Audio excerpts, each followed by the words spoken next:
Et puis à partir de demain, un congrès qui devrait être passionnant en Espagne, celui du Parti communiste. Là-bas, comme ici, plusieurs tendances s'affrontent, mais les proportions de la contestation sont beaucoup plus grandes de l'autre côté des Pyrénées. Beaucoup de militants reprochent en effet à Santiago Carrillo l'abandon de certains dogmes du Parti communiste. Un cop fet aquest treball, que no ha estat fàcil pel tipus de configuració de les delegacions... Barcelone, les Catalans préparent leur participation au congrès du Parti communiste espagnol. Santiago Carrillo écoute parler la base et dans ce débat qui se déroule au grand jour, on s'aperçoit vite que Carrillo, le pape de l'eurocommunisme, ne fait pas l'unanimité. Propose-t-il d'abandonner le terme léninisme dans les statuts du parti, de ne plus accepter d'autres figures de proue que celles du marxisme, et donc de faire concorder les statuts avec la réalité eurocommuniste du PCE? Les militants s'entredéchirent sans avoir peur de révéler leurs contradictions, et le non, bien souvent, l'emporte sur le oui.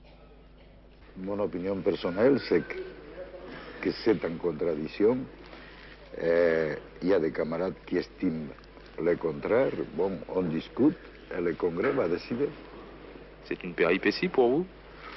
Mais c'est une péripétie parmi beaucoup de péripéties que j'ai passées dans ma vie. Est-ce que ça veut dire que le secrétaire général du Parti communiste espagnol est aujourd'hui contesté par sa base? Il est évident qu'il y a une partie de notre parti qui conteste mes positions, ça c'est évident. Et vous vous y attendiez? Je m'attendais, oui, et j'ai posé ces questions en sachant très bien que ça allait provoquer une grande discussion et une contestation d'une partie de mon parti, mais parce que je croyais que c'était nécessaire.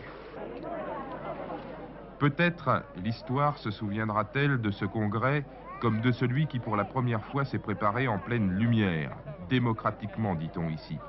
Mais aujourd'hui, l'Espagne ne voit en lui que le congrès de la contestation, du dedans et du dehors.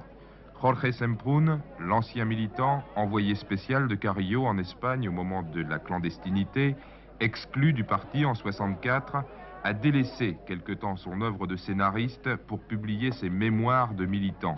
Mémoire qui place Santiago Carrillo en position d'accusé.